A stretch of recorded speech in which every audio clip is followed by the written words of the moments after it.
강남역 근처의 고급 레스토랑 라 메종 앞에서 준혁은 한참을 망설이고 있었어요. 유리창에 비친 자신의 모습을 보니 마음이 더욱 무거워졌어요. 낡은 패딩 점퍼는 곳곳이 해져 있었고 색바랜 청바지는 무릎 부분이 너무 닳아서 실밥이 튀어나와 있었죠. 발밑의 운동화는 더 심각했어요. 밑창이 벗겨져서 걸을 때마다 바닥에 끌리는 소리가 났거든요. 이렇게 가도 될까? 준혁은 자신에게 물어봤지만 이미 다른 선택지는 없었어요. 이 옷들이 그가 가진 가장 좋은 옷이었거든요. 레스토랑 입구의 문을 열고 들어서자 화려한 샹들리에가 눈을 부시게 했어요. 어서 오세요. 예약 확인 부탁드립니다. 직원의 정중한 인사에 준혁은 어색하게 대답했어요. 3학년 2반 동창회. 예약이 되어 있을 거예요. 직원은 준혁의 차림새를 훑어보더니 잠시 당황한 표정을 지었어요. 하지만 곧 프로다운 미소를 지으며 안내했죠. 3층 VIP룸으로 안내해 드릴게요. 엘리베이터를 타고 올라가는 동안 준혁의 심장은 빠르게 뛰었어요.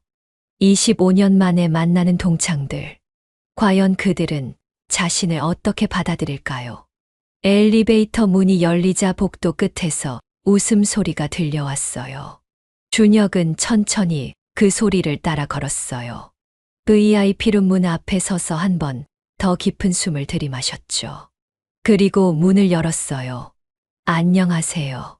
준혁의 인사와 함께 룸 안이 순간 조용해졌어요. 30여 명의 동창들이 모두 그를 바라봤죠.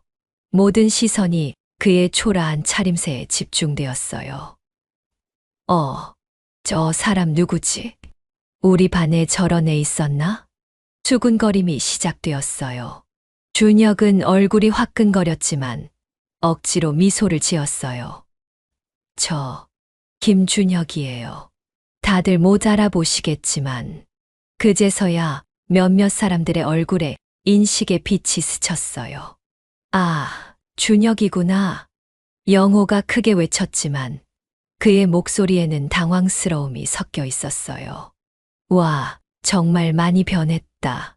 민수도 말했지만 그의 표정은 밝지 않았어요. 오히려 불편한 기색이 역력했죠. 준혁은 빈자리를 찾아 헤맸어요. 하지만 사람들은 자연스럽게 자리를 피했어요. 마치 그가 보이지 않는 것처럼 행동했죠. 여기 앉아도 될까요? 준혁이 조심스럽게 물었어요. 아, 응, 물론이지. 영호가 대답했지만 곧 다른 곳으로 시선을 돌렸어요.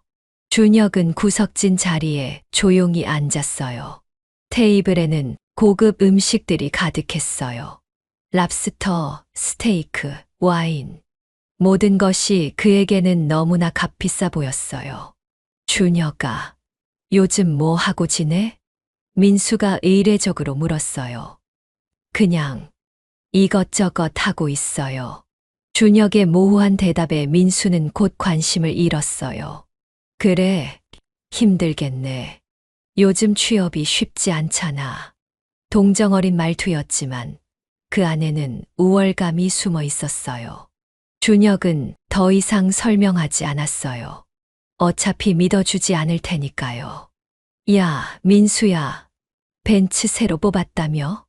갑자기 큰 목소리가 들렸어요. S클래스라고 들었는데. 민수는 자랑스럽게 웃었어요. 그래, 작년에 승진하고 나서 좀 여유가 생겨서 말이야. 우와, 대박이다. 사람들이 부러워하며 박수를 쳤어요. 준혁은 조용히 물을 마셨어요. 고급 생수조차 그에게는 부담스러웠거든요. 영호는 어때? 대기업 임원이라며? 별거 아냐. 그냥 운이 좋았지. 영호는 겸손한 척했지만 만족스러운 표정이었어요. TV에도 나온다던데? 몇 번 나왔어. 회사에서 시켜서. 모든 화제는 성공과 부에 관한 것뿐이었어요. 준혁은 점점 더 작아지는 기분이었어요. 준혁이는 어디 살아? 갑자기 한 여자가 물었어요. 고시원에서 지내고 있어요. 준혁의 대답에 순간 정적이 흘렀어요. 아, 그래. 여자는 어색하게 웃으며 시선을 돌렸어요. 고시원. 그 단어가 주는 무게감을 모든 사람들이 느꼈어요. 힘들겠다. 누군가 작게 중얼거렸어요. 하지만 그것도 잠시 곧 다른 화제로 넘어갔어요. 우리 아들이 영재래. 학원비만 월 200만 원 들어. 자녀 자랑이 시작되었어요. 준혁은 그 소리를 들으며 더욱 위축되었어요. 월 200만 원. 그에게는 몇 달치 생활비였거든요. 사진 찍자. 누군가 제안했어요. 사람들이 모여들기 시작했어요. 하지만 준혁은 자연스럽게 제외되었어요. 아무도 그를 부르지 않았어요. 준혁은 멀리서 그들을 바라봤어요. 화려한 옷을 입고 웃고 있는 동창들. 자신과는 완전히 다른 세상에 사는 것 같았어요. 김치. 셔터 소리가 울렸어요. 준혁은 그 순간 깊은 외로움을 느꼈어요. 25년 전 학창시절의 기억이 되살아났어요. 그때도 이랬어요. 항상 혼자였고 항상 제외되었죠. 야, 노래방 기계 가져와. 분위기가 더욱 달아올랐어요. 영호야, 내가 먼저 불러봐. 모든 사람들이 영호를 응원했어요. 박수 소리와 환호성이 터져 나왔어요. 준혁도 박수를 쳤지만 아무도 듣지 않았어요. 그의 박수 소리는 공허했어요. 다음은 누가 할래? 민수야, 내가 해봐. 사람들이 돌아가며 노래를 불렀어요. 하지만 아무도 준혁에게 기회를 주지 않았어요. 그는 마치 투명인간이 된 것 같았어요. 준혁아, 너도 한 곡 해봐. 갑자기 누군가 말했어요. 모든 시선이 준혁에게 향했어요. 하지만 그들의 눈빛은 차가웠어요. 아, 괜찮아요. 준혁은 거절했어요. 그들이 진심으로 원하는 게 아니라는 걸 알았거든요. 그래, 그럼 됐고. 금세 관심이 사라졌어요. 준혁은 다시 혼자가 되었어요. 주변의 웃음소리가 더욱 크게 들렸어요. 시간이 흐를수록 소외감은 커져만 갔어요. 화장실 좀. 준혁은 자리에서 일어났어요. 아무도 신경 쓰지 않았어요. 복도로 나오자 조금 숨이 트였어요.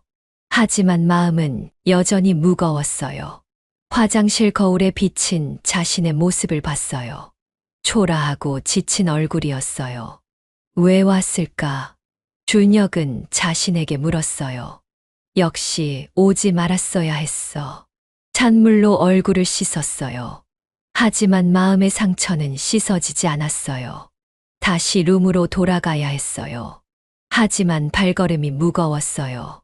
문을 열고 들어가자 분위기는 더욱 뜨거워져 있었어요. 이제는 연봉 이야기까지 나오고 있었어요. 올해 연봉이 억대 넘었어. 대박, 부럽다. 숫자가 오가는 대화였어요. 준혁에게는 꿈 같은 이야기들이었죠. 그는 조용히 자리에 앉았어요. 준혁이는 연봉이 어떻게 돼? 갑자기 누군가 물었어요. 아기는 없었을 거예요. 하지만 그 질문은 준혁에게 칼과 같았어요. 그냥 평범해요. 준혁은 어색하게 웃었어요. 평범하다는 게 얼마 정도? 계속되는 질문에 준혁은 답할 수 없었어요. 아, 그냥 넘어가자. 누군가 분위기를 바꿨어요. 하지만 이미 상처는 깊어진 후였어요. 준혁은 고개를 숙였어요. 가슴 한편이 무너져 내리는 기분이었어요. 기념품 나눠줄까? 한 여자가 명품 봉투를 꺼냈어요. 이거 하나씩 가져가. 별거 아니지만 사람들이 기뻐하며 받았어요. 하지만 준혁에게는 주지 않았어요. 의도적인지 실수인지 모르겠지만 결과는 같았어요. 고마워. 이거 비싸던데. 우리끼리니까. 그들의 대화를 들으며 준혁은 더욱 소외감을 느꼈어요. 자신만 완전히 제외된 기분이었어요. 시계를 봤어요. 아직 1시간이나 더 남아 있었어요. 견딜 수 있을까요? 준혁은 깊은 한숨을 쉬었어요. 야, 사실 우리 반에서 제일 잘된 애가 누구야? 갑자기 누군가 말했어요. 당연히 영호지. 모든 사람들이 동의했어요. 그럼 제일. 말을 하다가 멈췄어요. 하지만 모든 시선이 준혁에게 향했어요. 말하지 않아도 모든 사람들이 알고 있었어요. 준혁은 얼굴이 화끈거렸어요. 부끄러움과 분노가 동시에 밀려왔어요. 그런 얘기 하지 마. 누군가 제지했어요. 하지만 이미 상처는 깊어진 후였어요. 준혁은 다시 일어났어요. 화장실. 이번에는 정말 도망치고 싶었어요. 복도로 나와서 벽에 기댔어요. 룸에서 들려오는 웃음소리가 그를 더욱 아프게 했어요. 제발, 빨리 끝났으면 좋겠어. 준혁은 간절히 바랐어요. 이 모든 고통이 빨리 끝나기를 말이에요.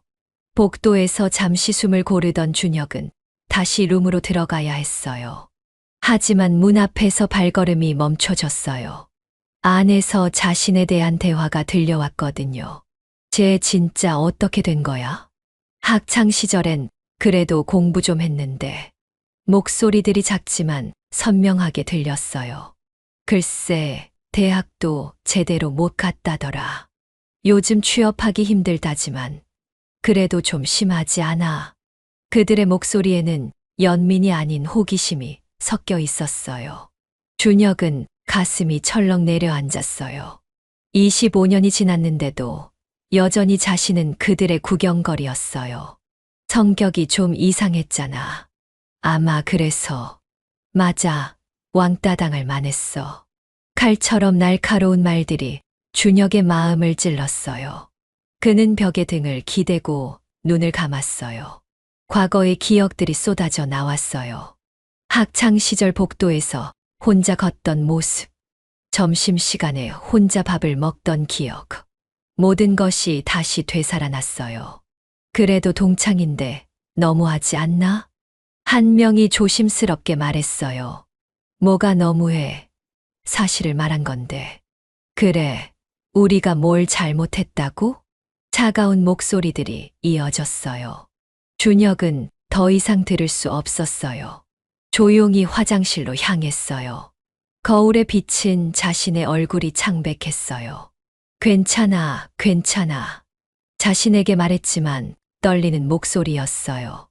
찬물로 얼굴을 여러 번 씻었어요.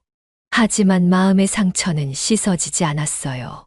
다시 룸으로 돌아가야 했어요. 문을 열고 들어가자 잠시 조용해졌어요. 하지만 곧 이전의 분위기로 돌아갔어요. 마치 아무 일도 없었던 것처럼 말이에요. 준혁은 자신의 자리로 돌아갔어요. 옆자리에 누군가 앉았지만 아무 말도 하지 않았어요. 마치 그가 존재하지 않는 것처럼 행동했어요. 야, 영호야. 내가 나온 그 프로그램 봤어. 갑자기 한 여자가 환호했어요. 완전 멋있더라. 모든 사람들의 관심이 영호에게 집중되었어요. 별거 아니야. 회사에서 시켜서 한 건데. 영호는 겸손한 척했지만 만족스러운 표정이었어요. 박수 소리가 터져 나왔어요. 준혁도 박수를 쳤지만 그의 박수는 공허했어요. 영호 정말 대단해. 우리 반의 자랑이야. 찬사가 쏟아졌어요. 영호는 더욱 우쭐해졌어요. 그래도 여기까지 오기 쉽지 않았어. 고생 많이 했을 거야. 사람들이 공감하며 고개를 끄덕였어요. 준혁은 조용히 물을 마셨어요. 그들의 세계와 자신의 세계는 너무 달랐어요. 민수야, 내 아들이 정말 똑똑하다며? 화제가 바뀌었어요. 영재래, 학원비만 월 200만 원 든다고? 그래, 투자 아끼면 안 되잖아. 자녀 교육 이야기가 시작되었어요. 우리 딸은 피아노를 배워 한 달에 150만 원. 악기는 어릴 때 시작해야 해. 모든 대화가 돈과 관련된 것들이었어요. 준혁에게는 상상도 할 수 없는 금액들이었어요. 월 200만 원이면 그의 몇 달치 생활비였거든요. 준혁이는 결혼했어. 갑자기 누군가 물었어요. 모든 시선이 준혁에게 향했어요. 아, 아직이요. 준혁의 대답에 미묘한 침묵이 흘렀어요. 아, 그래. 질문한 사람도 어색해했어요. 요즘 결혼하기 힘들지. 누군가 위로하듯 말했어요. 하지만 그 말에는 동정이 섞여 있었어요. 집은 있어? 또 다른 질문이 날아왔어요. 고시원에서. 준혁의 말이 끝나기도 전에 분위기가 싸늘해졌어요. 고시원. 그 단어가 주는 무게감을 모든 사람들이 느꼈어요. 아, 짧은 탄식이 새어 나왔어요. 더 이상 질문하는 사람은 없었어요. 준혁은 고개를 숙였어요. 부끄러움이 몰려왔어요. 술 마시자. 누군가 분위기를 바꾸려 했어요. 오늘은 즐겁게. 사람들이 다시 웃기 시작했어요. 하지만 준혁은 웃을 수 없었어요. 술잔이 돌았지만 준혁에게는 오지 않았어요. 의도적인지 실수인지 알 수 없었어요. 하지만 결과는 같았어요. 완전한 소외였어요. 야, 우리 학창시절 얘기해볼까? 누군가 제안했어요. 그때가 좋았지. 맞아, 순수했던 시절. 하지만 준혁에게 학창시절은 좋은 기억이 아니었어요. 왕따와 외로움의 시간이었거든요. 준혁이 기억나. 항상 혼자 다녔잖아. 갑자기 누군가 말했어요. 모든 시선이 다시 준혁에게 향했어요. 그때도 좀 이상했어. 말도 별로 안 했고 차가운 말들이 이어졌어요. 준혁은 얼굴이 화끈거렸어요. 그런 얘기 하지 마.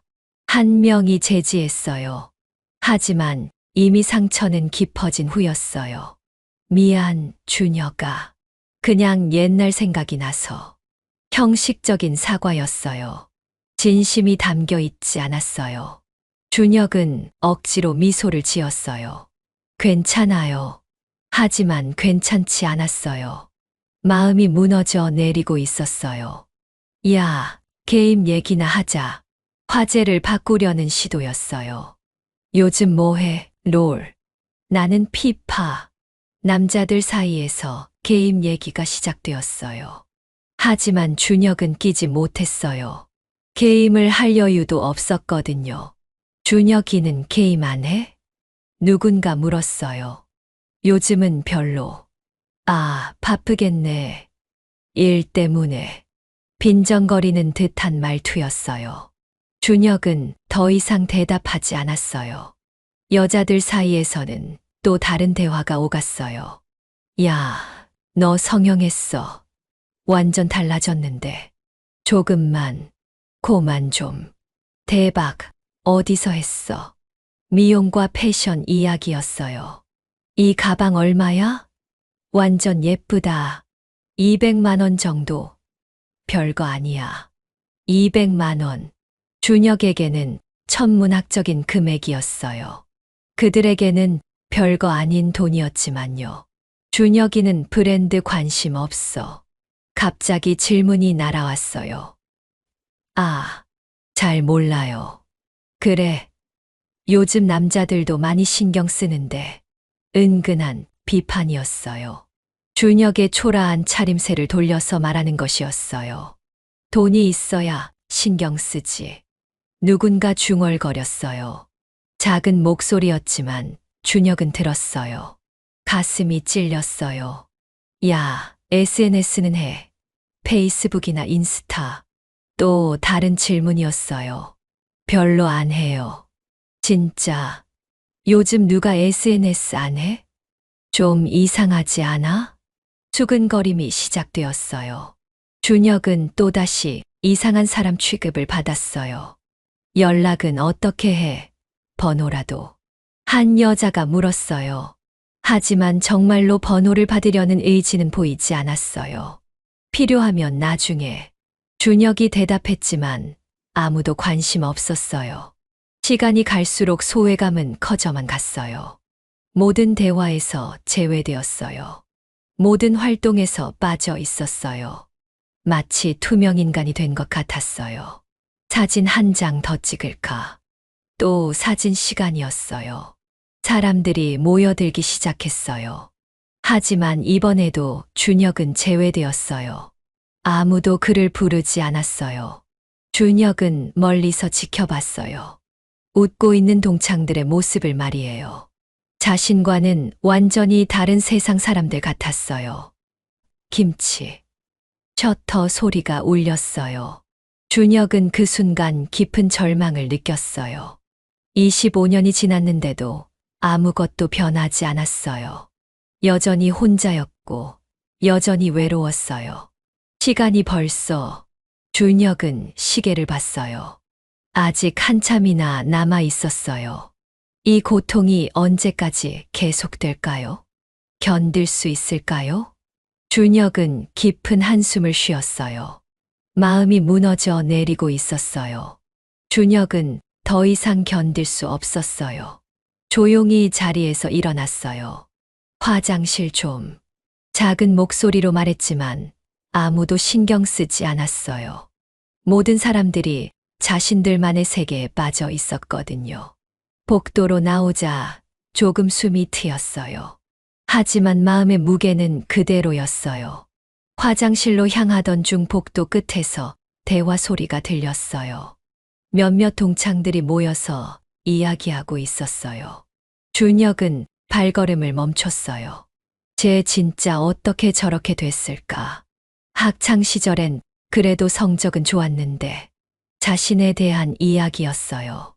아마 대학 가서 망한 것 같아. 성격이 워낙 내성적이었잖아. 왕따 당할 만했지. 냉정한 평가들이 이어졌어요. 준혁은 벽에 등을 기댔어요. 가슴이 무너져 내리는 것 같았어요. 그래도 동창인데 좀 그렇지 않아? 한 명이 조심스럽게 말했어요.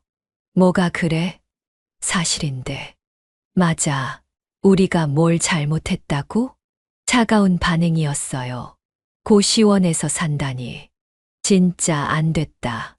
취업도 못 했나 봐. 옷 보니까 확실히 힘들어 보여. 그들의 목소리에는 동정보다는 호기심이 더 많았어요. 마치 동물원의 동물을 보는 것 같았어요. 준혁은 더 이상 들을 수 없었어요. 조용히 화장실로 향했어요. 거울에 비친 자신의 모습이 처참했어요. 초라한 옷차림과 지친 얼굴. 그들 말이 맞았어요. 정말 안 됐어 보였거든요. 왜 왔을까? 준혁은 자신에게 물었어요. 정말 바보같이. 찬물로 얼굴을 씻었어요. 하지만 현실은 바뀌지 않았어요. 여전히 초라했고, 여전히 외로웠어요. 다시 룸으로 돌아가야 했어요. 하지만 발걸음이 무거웠어요. 문 앞에서 잠시 망설였어요. 안에서는 여전히 웃음소리가 들렸어요. 행복해 보이는 사람들의 소리였어요. 자신만 제외된 행복이었어요. 문을 열고 들어갔어요. 분위기는 더욱 달아올라 있었어요. 술이 들어가면서 사람들이 더 시끄러워졌거든요. 야, 우리 2차 가자. 누군가 제안했어요. 어디로? 강남클럽. 거기 완전 좋더라. 모든 사람들이 흥미를 보였어요. 좋아. 다 같이 가자. 2차 계획이 세워졌어요. 하지만 아무도 준혁에게 물어보지 않았어요. 마치 그가 없는 것처럼 말이에요. 준혁이는 어때? 갑자기 한 명이 의례적으로 물었어요. 모든 시선이 준혁에게 향했어요. 아, 저는 그냥 준혁이 말하려 했어요. 아, 피곤하겠네. 일찍 들어가. 아직 말도 끝나지 않았는데 결론을 내렸어요.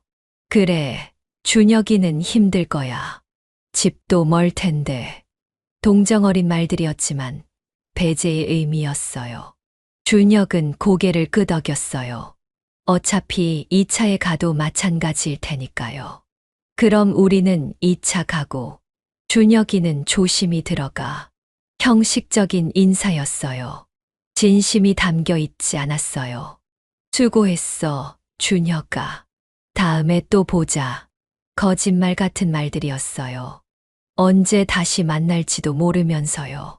사람들이 하나둘 자리를 뜨기 시작했어요. 모두들 2차 준비로 바빴어요. 준혁은 혼자 앉아서 그들을 바라봤어요. 웃으며 나가는 동창들의 모습을 말이에요. 아무도 그를 기다리지 않았어요. 아무도 그를 신경 쓰지 않았어요. 혼자 가도 괜찮아? 마지막에 한 명이 물었어요.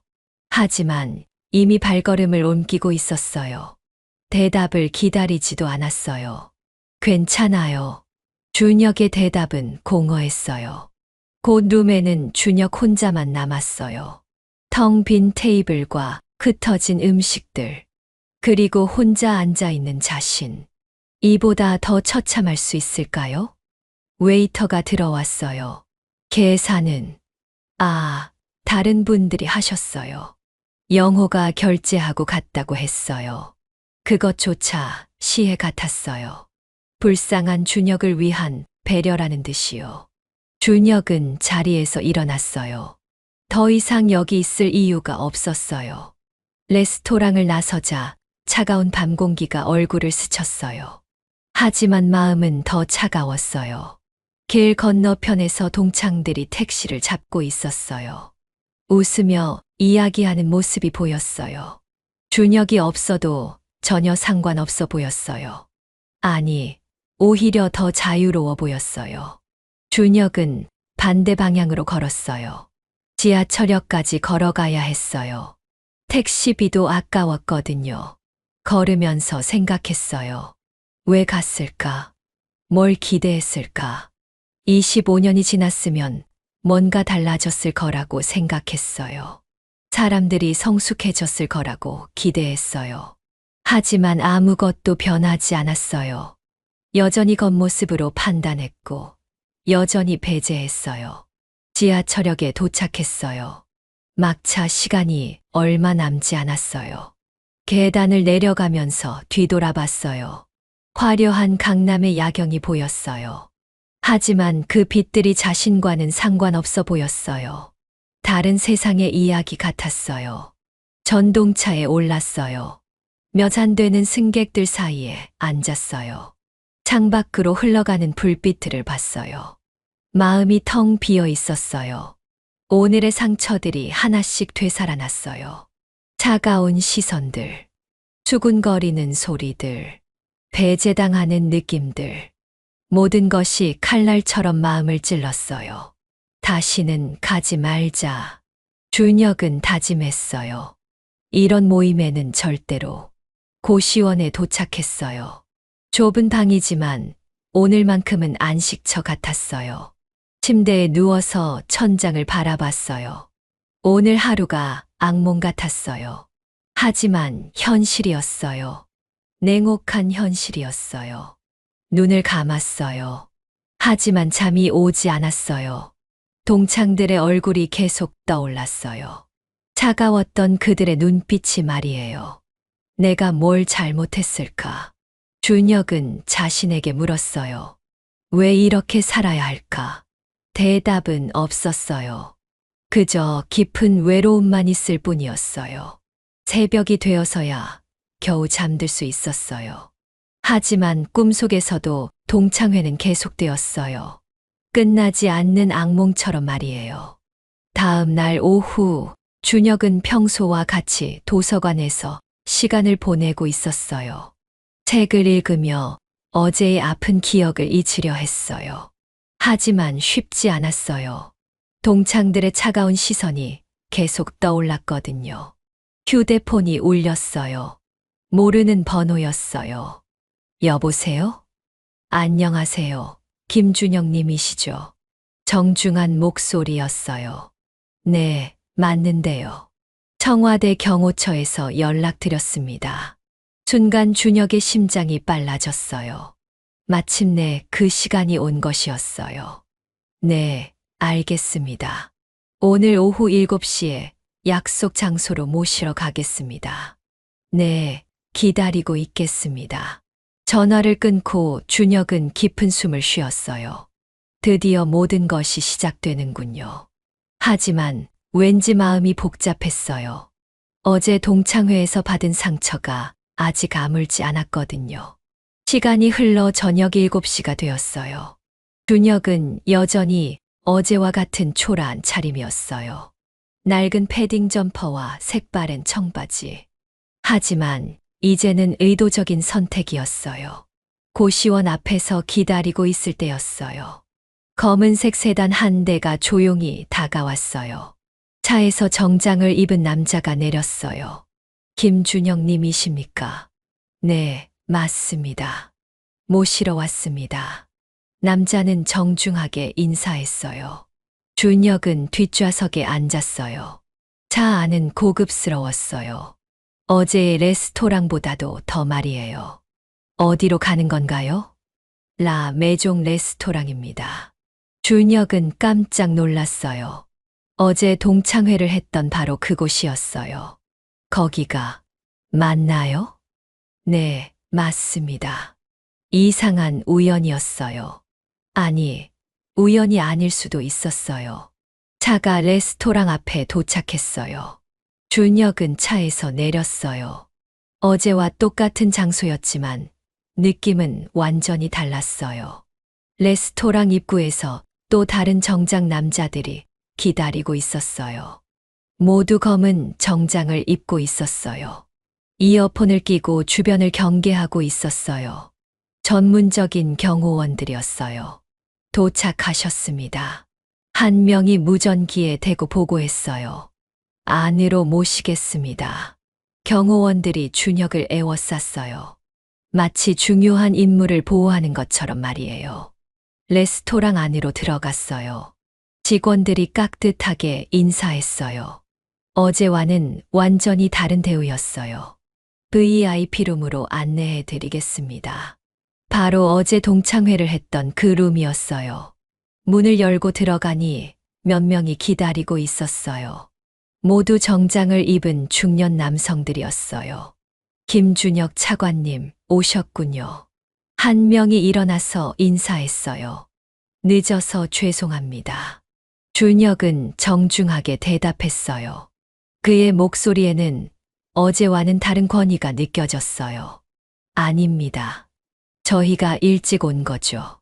모든 사람들이 준혁을 중심으로 앉았어요. 어제 혼자 구석에 앉았던 그 자리에서 말이에요. 하지만 이제는 상황이 완전히 달랐어요. 오늘 회의 안건부터 말씀드리겠습니다. 한 명이 서류를 펼쳤어요. 다음 주 국정감사 준비 상황입니다. 예산안 검토 결과도 보고 드려야 하고요. 모든 대화가 정부 업무에 관한 것이었어요. 준혁은 차분하게 듣고 있었어요. 때로는 날카로운 질문을 던지기도 했어요. 그 부분은 다시 검토가 필요하겠네요. 국민 여론을 더 고려해야 합니다. 그의 말 한마디 한마디에 무게가 있었어요. 모든 사람들이 진지하게 듣고 있었어요. 이때 레스토랑 밖에서 소란이 일기 시작했어요. 어제 동창회에 참석했던 사람들이 우연히 지나가고 있었어요. 이 차에서 돌아오는 길이었어요. 저기 뭐야? 영호가 검은 세단들을 보고 말했어요. 차량이 되게 많네. 무슨 일이지? 호기심에 레스토랑 쪽으로 다가갔어요. 입구에 서 있던 경호원들을 봤어요. 경호원들이야? 무슨 중요한 사람이 온 건가? 동창들이 수군거렸어요. 혹시 연예인? 아니면 정치인? 그들은 더욱 가까이 다가갔어요. 하지만 경호원들이 제지했어요. 죄송합니다. 출입을 통제하고 있습니다. 아, 그래요? 누가 온 건데요? 말씀드릴 수 없습니다. 경고원들의 단호한 대답이었어요. 이때 룸 안에서는 회의가 계속되고 있었어요. 차관님, 내일 일정 확인 부탁드립니다. 오전에 국무회의가 있고요. 오후에는 언론 브리핑이 예정되어 있습니다. 준혁은 차분하게 일정을 확인했어요. 어제의 초라했던 모습과는 완전히 달랐어요. 당당하고 권위 있는 모습이었어요. 내일 브리핑 주제는 무엇인가요? 경제 정책 관련 발표입니다. 자료 준비는 완료되었나요? 네, 모두 준비되었습니다. 준혁의 질문 하나하나가 예리했어요. 경험이 풍부한 고위 공무원의 모습이었어요. 밖에서는 동창들이 여전히 궁금해하고 있었어요. 저 경호원들 진짜 전문적이네. 대단한 사람이 온 게 확실해. 대통령도 아니고 이 정도면 차관급은 되겠다. 그들은 상상만 할 뿐이었어요. 안에 누가 있는지 전혀 모르고 있었어요. 룸 안에서 회의가 마무리되고 있었어요. 그럼 오늘은 여기서 마치겠습니다. 차관님, 수고하셨습니다. 모든 사람들이 일어났어요. 준혁도 자리에서 일어났어요. 모두 수고하셨습니다. 그의 인사에 모든 사람들이 깍듯하게 대답했어요. 차량 준비되었습니다. 경호팀장이 보고했어요. 알겠습니다. 준혁은 룸을 나섰어요. 복도를 걸어가는 그의 모습은 당당했어요. 어제의 위축된 모습은 찾아볼 수 없었어요. 레스토랑 로비로 내려왔어요. 경호원들이 완벽한 대형을 이루며 그를 보호했어요. 마치 국가 요인을 호위하는 것 같았어요. 출입구 쪽에서는 동창들이 여전히 기다리고 있었어요. 누가 나오는지 보려고 말이에요. 드디어 문이 열렸어요. 경호원들에 둘러싸인 한 명의 남자가 나왔어요. 하지만 그 남자의 얼굴은 마스크로 가려져 있었어요. 동창들은 목을 빼고 보려 했어요. 하지만 경호원들이 시야를 차단했어요. 누구지? 얼굴이 안 보여. 진짜 대단한 사람인 것 같은데. 그들은 궁금증만 더해갔어요. 준혁은 차량에 탔어요. 차창도 깜깜하게 썬팅되어 있어서 안이 보이지 않았어요. 차량이 출발했어요. 동창들은 그제서야 발길을 돌렸어요. 누구였을까? 진짜 궁금하다. 그들은 끝까지 정체를 알지 못했어요. 어제 자신들이 무시했던 그 사람이라는 것을 말이에요. 차 안에서 준혁은 마스크를 벗었어요. 창밖을 바라보며 쓴웃음을 지었어요. 어제의 상처가 아직 아물지 않았어요. 하지만 이제는 알고 있었어요. 진정한 힘이 무엇인지 말이에요. 과시할 필요가 없는 진짜 권력을 말이에요. 다음 날 아침 동창들은 각자 집에서 평소와 같은 하루를 시작하고 있었어요. 영호는 커피를 마시며 뉴스를 켰어요. 오늘도 바쁘겠네. 회사 출근 준비를 하면서 TV를 흘끗 봤어요. 그런데 화면에 익숙한 장소가 나왔어요. 저기 어제 갔던 레스토랑 아니야? 영호는 TV에 집중했어요. 리포터가 레스토랑 앞에서 리포트를 하고 있었어요. 어젯밤 이곳에서 중요한 정부 회의가 있었던 것으로 알려졌습니다. 정부 고위 관계자들이 참석한 것으로 확인되었습니다. 영호의 눈이 커졌어요. 어제 자신들이 본 경호원들의 정체가 밝혀진 거였어요.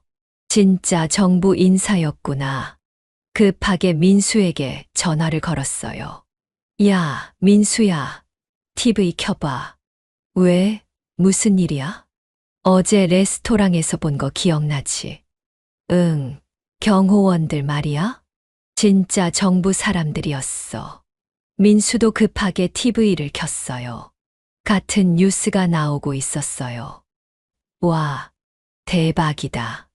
우리가 바로 옆에 있었는데 두 사람은 흥분했어요. 하지만 아직 누가 왔는지는 몰랐어요. 이때 다른 동창들도 하나둘 연락을 주고받기 시작했어요. 단체 카톡방이 난리가 났어요. 너희들 뉴스 봤어. 어제 레스토랑에 정말 대단한 사람 왔던 거야. 누구였을까? 진짜 궁금해. 장관급은 됐을 거야. 모든 사람들이 추측하고 있었어요. 하지만 정확한 정체는 알 수 없었어요.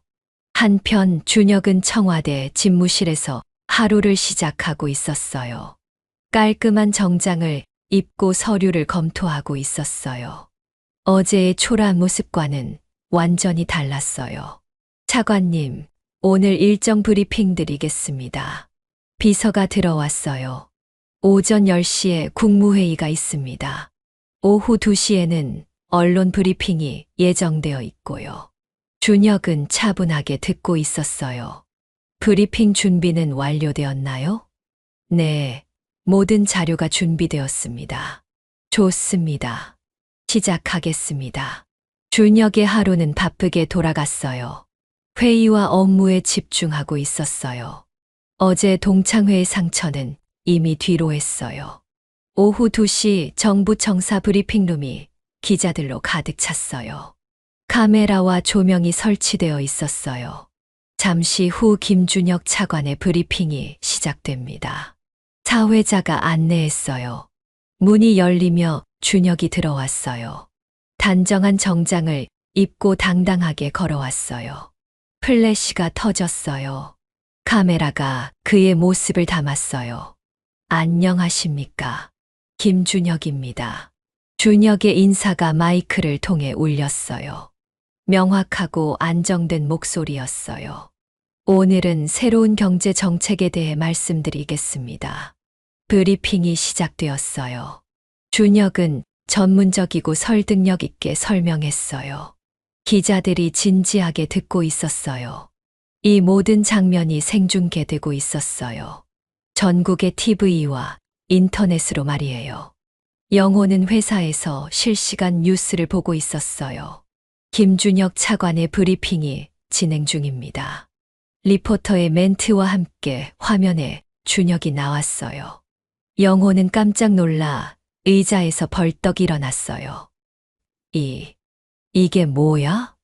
화면 속의 준혁은 전날 동창회에서 본 그 사람이었어요. 하지만 완전히 다른 모습이었어요.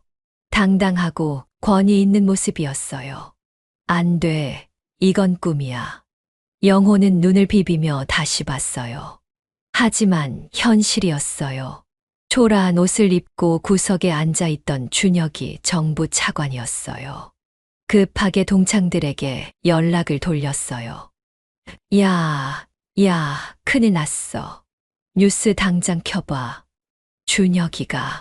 준혁이가. 말이 제대로 나오지 않았어요. 민수도 회사에서 뉴스를 보고 있었어요. 처음에는 못 알아봤어요. 하지만 자막을 보고 깨달았어요. 김준혁 차관, 그 이름을 보는 순간 머리가 하얘졌어요. 이럴 수가. 민수는 자리에 주저앉았어요. 어제 고시원에 산다고 했던 그 사람이 차관이었어요. 벤츠 자랑을 했던 자신이 초라해졌어요. 다른 동창들도 하나둘 알게 되었어요. 단체 카톡방이 완전히 난리가 났어요. 이거 진짜야? 우리가 아는 그 준혁이 맞아? 꿈 아니지. 세상에, 차관이었다고? 모든 사람들이 충격에 빠졌어요. 어제까지만 해도 무시했던 사람이 정부 고위직이었어요. 그러고 보니 어제 경호원들이 그래, 준혁이 때문이었구나. 우리가 정말 바보같이 행동했네. 후회와 부끄러움이 밀려왔어요. 여자 동창들도 마찬가지였어요. 진짜 대박이다. 우리가 얼마나 무례했는지 생각만 해도 부끄러워. 모든 사람들이 어제의 행동을 후회했어요. 준혁을 무시하고 외면했던 것을 말이에요. 브리핑은 계속되고 있었어요. 기자들이 질문을 던졌어요. 차관님, 이번 정책의 핵심은 무엇입니까? 준혁은 차분하게 대답했어요. 국민의 삶의 질 향상이 최우선입니다. 모든 정책은 국민을 위한 것이어야 합니다. 그의 답변은 명확하고 신념이 있었어요. 화면을 보던 동창들은 할 말을 잃었어요. 어제 그들이 본 초라한 모습과 너무 달랐어요. 진짜 다른 사람 같아. 이게 진짜 모습이었구나. 우리가 정말 몰랐네. 그들은 자신들의 무지를 깨달았어요. 겉모습만 보고 판단했던 어리석음을 말이에요. 어제 왜 말 안 했을까? 아마 우리 반응을 보고 싶었을 거야. 그리고 우리는 완전히 실망시켰지. 뒤늦은 깨달음이었어요. 하지만 이미 늦었어요. 준혁은 그들의 진짜 모습을 확인했어요. 25년이 지나도 변하지 않는 편견을 말이에요. 브리핑이 끝났어요. 준혁은 정중하게 인사하고 자리를 떠났어요. 기자들의 박수 소리가 울렸어요. 화면이 뉴스룸으로 바뀌었어요. 김준혁 차관의 브리핑이었습니다. 차관은 젊은 나이에 현재 자리까지 올랐습니다. 앵커가 준혁의 경력을 소개했어요. 명문대 졸업, 고시 합격, 빠른 승진. 화려한 이력이었어요. 동창들은 더욱 충격에 빠졌어요. 이런 대단한 사람이었는데 우리가 정말 바보였네. 어떡하지? 정말 부끄러워. 후회가 밀려왔어요. 하지만 이미 돌이킬 수 없었어요. 그들의 진짜 모습이 드러났으니까요. 준혁은 청와대로 돌아왔어요. 브리핑을 성공적으로 마쳤어요. 하지만 마음은 복잡했어요. 어제의 기억이 아직 선명했어요. 동창들의 차가운 시선과 무시. 그 모든 것이 상처로 남아 있었어요. 차관님, 수고하셨습니다. 비서가 격려했어요. 감사합니다. 준혁은 창밖을 바라봤어요. 서울의 풍경이 펼쳐져 있었어요. 하지만 그 어디에도 진정한 친구는 없어 보였어요. 성공했지만 외로웠어요. 권력을 가졌지만 쓸쓸했어요. 어제의 상처가 더욱 깊게 느껴졌어요. 진정한 인간관계의 소중함을 다시 한번 깨달았어요. 뉴스가 나간 지 몇 시간이 지나자 동창들의 휴대폰이 쉴 새 없이 울렸어요. 모두 준혁의 정체를 확인하려는 연락들이었어요. 영호는 휴대폰을 보며 한숨을 쉬었어요. 어떻게 연락하지? 준혁의 번호도 모르고 연락할 방법도 없었어요. 어제 그렇게 무시했는데 이제 와서 연락하기도 어색했어요. 민수도 마찬가지였어요. 내가 정말 바보였네. 벤츠 자랑을 했던 자신이 너무 부끄러웠어요. 차관 앞에서 차 자랑을 했다니 생각만 해도 얼굴이 빨개졌어요. 동창들 사이에서는 계속 이야기가 오갔어요. 우리 어떡하지? 사과라도 해야 하지 않을까? 근데 연락처도 모르잖아. 청와대에 전화해볼까? 모든 사람들이 당황하고 있었어요. 어제의 행동이 너무 부끄러웠거든요. 그런데 준혁이 왜 말 안 했을까? 아마 우리 반응을 보고 싶었을 거야. 시험해 본 거지, 우리를. 그리고 우리는 완전히 떨어뜨렸어. 뒤늦은 깨달음이었어요. 준혁이 일부러 초라한 차림으로 온 이유를 이제야 알겠어요.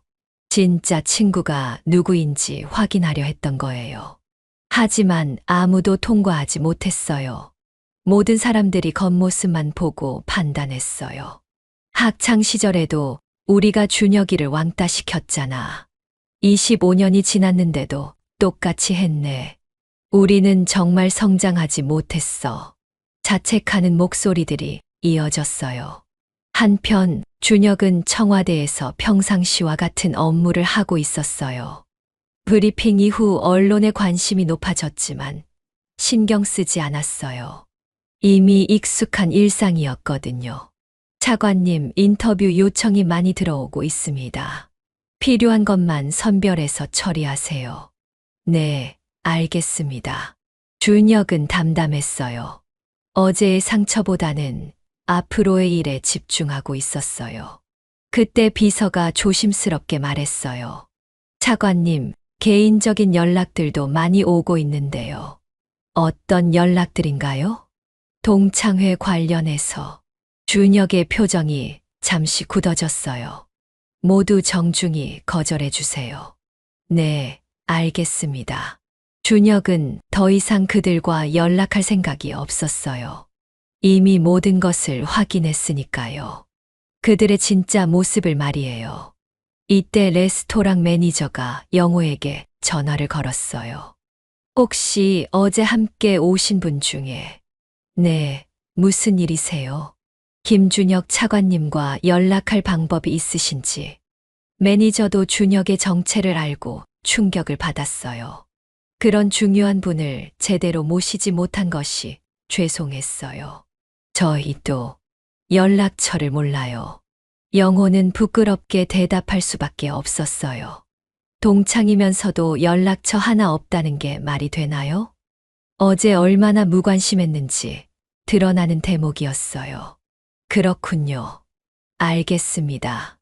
매니저도 실망스러운 듯 전화를 끊었어요. 영호는 더욱 부끄러워졌어요. 밤이 되자 동창들은 다시 모임을 가졌어요. 같은 레스토랑, 같은 룸에서 말이에요. 하지만 분위기는 완전히 달랐어요. 무겁고 침울했어요. 우리 정말 최악이었어. 어떻게 동창을 저렇게 대할 수 있지? 부끄럽다, 정말. 모든 사람들이 반성하고 있었어요. 그런데 진짜 연락할 방법이 없을까? 청와대 홈페이지에라도 그런 식으로 연락하면 더 이상 하지 않아. 막막했어요. 공식적인 경로로는 개인적인 연락이 어려웠어요. 그렇다고 언론에 나가서 사과할 수도 없었고요. 언론에서도 연락 오더라. 준혁이 동창들이라고 인터뷰 요청이. 절대 안 돼. 더 망신만 당해. 모든 사람들이 거절했어요. 이미 충분히 부끄러웠거든요. 그런데 정말 우리가 틀렸나? 갑자기 한 명이 말했어요. 뭐가? 준혁이가 거짓말한 거 아니야? 고시원에 산다고 했잖아. 순간 룸이 조용해졌어요. 그게 거짓말이었나? 아마 테스트였을 거야.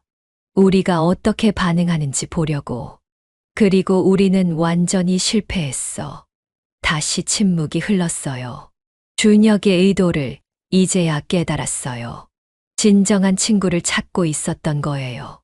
지위나 돈에 관계없이 자신을 대해줄 사람을 말이에요. 하지만 아무도 그런 친구가 되지 못했어요. 학창 시절부터 그랬잖아. 우리가 준혁이를 왕따시켰어. 25년이 지나도 똑같이 했고. 우리는 정말 변하지 않았네. 쓰라린 자각이었어요. 시간은 흘렀지만 사람은 바뀌지 않았어요. 여전히 겉모습으로 판단하고 여전히 배제했어요. 이제라도 사과해야 하지 않을까.